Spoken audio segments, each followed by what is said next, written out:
termul-termul pada protes. Si Papo didudukin deretan menteri-menteri termul-termul pada protes. Ya wajar lah, wajar deretan menteri-menteri situ orang Papo gitu.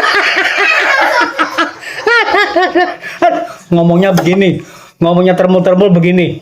Masyarakat publik pada protes Gibran tidak disandingkan dengan Prabowo. Alah, protesnya apa? Aduh, termul-termul pada protes.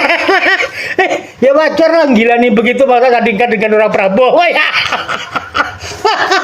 Mukanya melas kayak begitu. Gila nih. Aduh, termul-termul pada protes goblok. Kalau melihat gini mah kita miris ya. Seharusnya presiden dengan wakil presiden berdampingan, bener nggak? Lah ini masih jajar dengan menteri. Kayaknya habis rapat ini. Telepon ke bapaknya, Pak, ini gimana Pak? Saya duduknya sama menteri. Saya pulang ya? Jangan, udah di situ aja. Diam, ada bapak. Pergi beres. Begitu kayaknya. Saya akan lawan.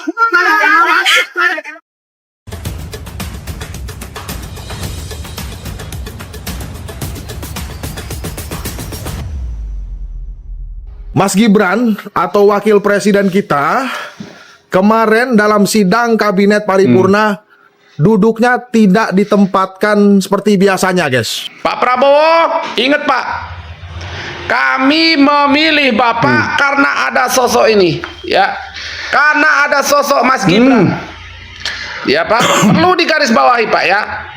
Pada sidang kabinet guys ya, ini emang guys, gua pikirin ya, Mas Gibran didudukan sejajar dengan Menko Perekonomian dan menteri-menteri lainnya nih. Pokoknya kesini-sini menteri. Termul lagi ngamuk-ngamuk. Betul, Mbak, nih. ngamuk. Gegara itu loh, kursinya si Gibran gak sejajar sama Presiden Prabowo saat sidang kabinet paripurna. Iya, tuh. Terus si Termul ini marah-marah. Mereka bilang pilih Prabowo itu karena ada si Gibran. Tenang Pak Prabowo, kalau 2029 nanti Bapak nyalonin lagi, gue yakin kok suara Pak Prabowo malah lebih meningkat tanpa si Gibran. Karena rakyat udah pada aware selama jadi wapres Gibran itu nothing. Gua lihat pindahnya kursi Gibran bukan cuma sekedar perubahan tata letak aja, tuh, Mbak? tapi seperti ada pesan politik gitu deh. Karena politik itu kan memang penuh dengan simbol, dan simbol sekecil apapun pasti mengundang banyak tafsir. Gitu ya? Biasanya si Gibran ini kan duduk sejajar dengan presiden. Sekarang kok ya posisinya berubah sejajar sama para menteri. Jangan-jangan Kenapa nih tuh? Pak Prabowo mulai sadar kalau si Wapres Gibran itu nothing, nggak lebih, cuma pajangan doang. Gitu ya? Atau analisis liar gue nih ya, ini tuh seperti ada kaitannya dengan manuver politik menjelang 2029 nanti. Ya, saat presiden dan kabinet sedang sibuk menjalankan tugasnya, bapaknya si Joko Kodok itu loh justru terlihat sibuk berkeliling Indonesia. Ya, jadi wajar kalau kemudian muncul banyak persepsi Pak Prabowo merasa ruang kepemimpinannya mulai terganggu. Ini cuma analisis doang, boleh dong. Boleh dong.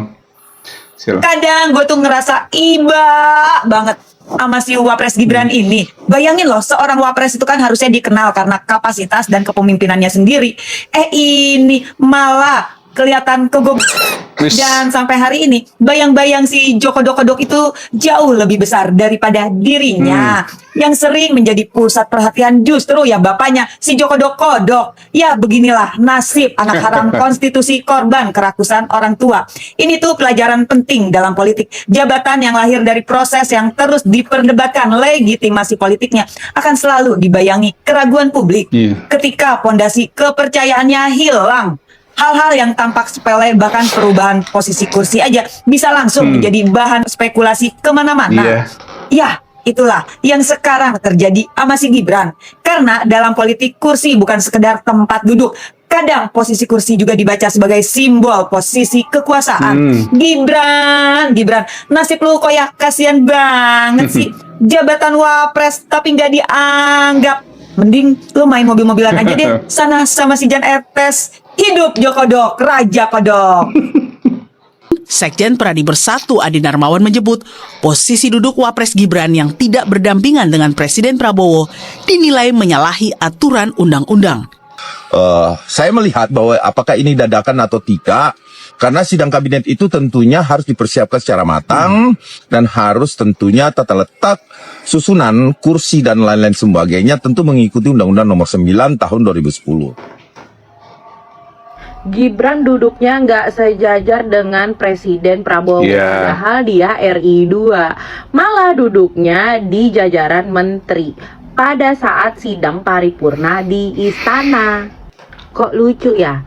Waktu kemarin acara Bu Mega yang duduk di sampingnya Pak Prabowo. Sekarang waktu rapat paripurna dia duduknya sejajar sama menteri. Beda dong, Mbak. Ini dianggap nggak sih jadi RI 2?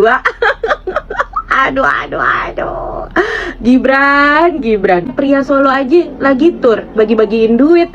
Itu namanya apa kalau bukan nyolong start pemilu? Mana yang katanya bilang, saya mau pulang ke kampung jadi rakyat biasa.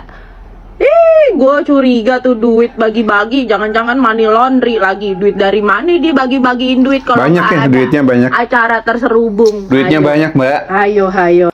Lagian Bapak masih yakin emang 2029 hidup? Saya takutnya nih Pak ya, Bapak tiba-tiba jantung, tiba-tiba kepleset di kamar mandi. Ih, kita nggak ada yang tahu umur Pak. Bapak Iya sih. jangan serakah. Nggak cukup 2 periode menjabat, ini lagi 1 periode anaknya dijadiin patung. Ntar tiba-tiba si Termul rame nih di akun gue lagi. Ini yang aku sampein fakta ya Mul. Ada yang tidak biasa pada saat rapat kabinet kemarin, di mana posisi duduk Wakil Presiden Gibran tidak lagi setara dengan posisi duduk Presiden Prabowo. Sebetulnya saya kasihan sama Gibran, melihat mukanya yang nggak enak itu, asem banget sih. Tapi saya mencoba memahami dari sisi Presiden Prabowo. Pertama, mungkin Presiden Prabowo ingin menegaskan hanya ada satu matahari di Republik ini, nggak ada yang lain.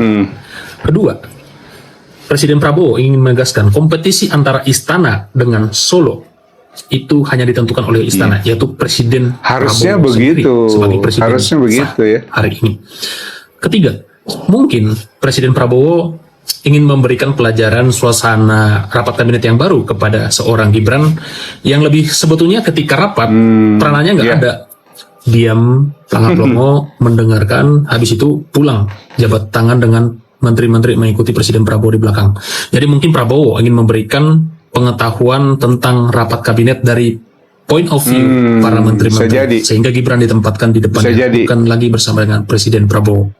Keempat, mungkin Presiden Prabowo juga mulai mewaspadai pergerakan Gibran, terutama ketika muncul isu Gibran diduga membayar mahasiswa sebesar 300 juta. Isu apa iya ya? Kalau saya sebagai presiden punya wakil seperti Gibran, tentu saya akan melakukan hal yang sama juga. Dan saya akan menganggap apa yang dilakukan oleh Gibran adalah manuver yang luar biasa untuk cari muka di hadapan mahasiswa, agar seolah-olah mahasiswa beranggapan wakil presiden lah yang mendengarkan keluh kesah mahasiswa. Jadi apa yang dilakukan oleh Presiden Prabowo sebetulnya sah-sah saja sebagai seorang presiden. Beliau berhak mengatur posisi duduk siapapun dimanapun. Bahkan untuk tidak mengundang Gibran pun dalam rapat, Presiden Prabowo boleh loh. Jadi nggak perlu khawatir dengan Gibran. Harusnya kita bersyukur Prabowo masih memberikan tempat kepada Gibran. Gimana kalau pada akhirnya dilengsarkan? Kan Prabowo koalisinya 80% lebih. Halo guys, ngobrol soal sidang kabinet kemarin. Kenapa Mas? Jadi ramai sekali yang mempertanyakan posisi wakil presiden ya, posisi Gibran pada saat rapat kemarin itu. Betul. Yang biasanya wakil presiden berdampingan dengan presiden gitu, ini kok sekarang enggak gitu ya. Gibran duduk di antara para menteri, sejajaran dengan para menteri, bukan di samping presiden lagi. Ini ada apa nih gitu ya? Apa pecah kongsi atau ada perseteruan atau ada perang dingin? Ya nggak tahu persis lah. Tapi ya bisa jadi sih Mas. Politik itu memang tidak bisa kita lihat dari apa yang hanya diucapkan. Betul. Karena kan memang kita nggak pernah melihat ada konflik terbuka lah gitu. Show antara dan tell. presiden dan wakil presiden, apalagi saling serang gitu ya. Nggak ada dan sepertinya nggak mungkin itu kita dengar ya. Tapi kita bisa melihat dari apa yang terjadi, apa yang dilakukan, termasuk misalnya ini posisi duduk ini. Ya meskipun ini sebatas asumsi, tapi kalau kita lihat ya, sekarang ini kan Gibran ini semakin kencang gitu ya, didorong ke 2029. Yang saya tahu saja, setidaknya sekarang ini sama relawannya ya. 3 relawan Gibran. Ada apa itu namanya GP Gibran gitu ya, Gerakan Pemuda apalah gitu ya, dan Nusantara-Nusantaranya yang dipimpin oleh Ferry Sibarani, yang katanya sudah ada di 38 provinsi, bahkan sudah mencakup setengah dari 416 kabupaten kota di Indonesia. Begitu klaimnya. Lalu ada lagi MGN, Militan Gibran Nusantara. Si Andi Aswan itu. Yang ketuanya Andi Aswan, yang kita tahu ya. Nah, ini katanya ini untuk mendorong program Prabowo Gibran. Tapi kalau kita lihat anggotanya ya isinya relawan Jokowi semua. Gitu ya. Ini kan dulu kan berkas ketua Joman Jokowi. Yeah. Ya. Lalu ada apa lagi itu namanya Gibranisti. Nah ini lebih ke akar rumput katanya dan media sosial. Dan ini juga aktif membangun atau mencitrakan Itu Gibran sebagai buzzer ya. potensial untuk Indonesia ke depan. Ya seperti itulah. Ya entahlah apakah ini semua membuat Pak Prabowo gerah. Bisa aja. Tapi sepertinya relawan bertambah, posisi duduk. Betul. Ya. Bismillahirrahmanirrahim. Assalamualaikum warahmatullahi wabarakatuh. Apa kabar sahabatku? Semoga sehat selalu ya. Semoga selalu dalam lindungan Allah Subhanahu wa taala. Semoga selalu dimudahkan ya segala urusan dan rezekinya. Amin ya rabbal alamin. Betul sahabat ya. Seperti yang pada video terakhir Bang Dodi Deo itu mengatakan bahwa politik itu memang tidak bisa dilihat dari permukaan secara kasat mata ya, secara begitu saja. Ada banyak hal-hal yang tersembunyi yang merupakan mungkin simbol-simbol ya. Apa yang dilakukan oleh Pak Prabowo juga bisa saja, walaupun beberapa pihak memandangnya ini sepele, tapi bisa saja ini adalah sebuah simbol. Apakah Pak Prabowo ini mulai gencar, makin ganas gitu ya, dia coba secara halus menghajar Mas Wapres ini ya, walaupun kemudian termul ngamuk-ngamuk gitu ya, dengan akibat dari apa yang terjadi beberapa hari yang lalu di rapat kabinet, di mana Gibran diletakkan sejajar dengan menteri ya. Padahal menurut saya sih harusnya lebih di belakang lagi gitu ya. Menurut saya ya. Dan komentar di beberapa media sosial banyak sekali ya yang buzzer-buzzer yang kemudian mengatakan bahwa ya tunggu saja 2029 nanti mereka ngebet ya bahwa Mas Gibran akan memimpin negeri ini ya. Langsung oleh Bang John Sitorus dijawab ya hancurlah negeri ini katanya. Oke sahabat, kita tunggu saja apakah Pak Prabowo ini mampu menunjukkan kepada kita bahwa dia atau beliau ini mampu melepaskan diri dari pengaruh-pengaruh geng Oslo ini ya, yang diperkuat oleh SOP katanya ya. Apa itu SOP? Ya Solo, kemudian oligarki dan Partai Coklat. Pak Prabowo harus bisa melepaskan itu jika dukungannya ingin penuh dari rakyat, karena rakyat terbelah sebetulnya salah satunya adalah faktor Gibran. Demikian sahabat, mudah-mudahan ini bermanfaat dan semoga selalu sehat dan selalu diberkahi oleh Allah Subhanahu wa taala. Amin ya rabbal alamin. Aqulu qouli hadza wa astaghfirullah li wa lakum. Wassalamualaikum warahmatullahi wabarakatuh. Merdeka.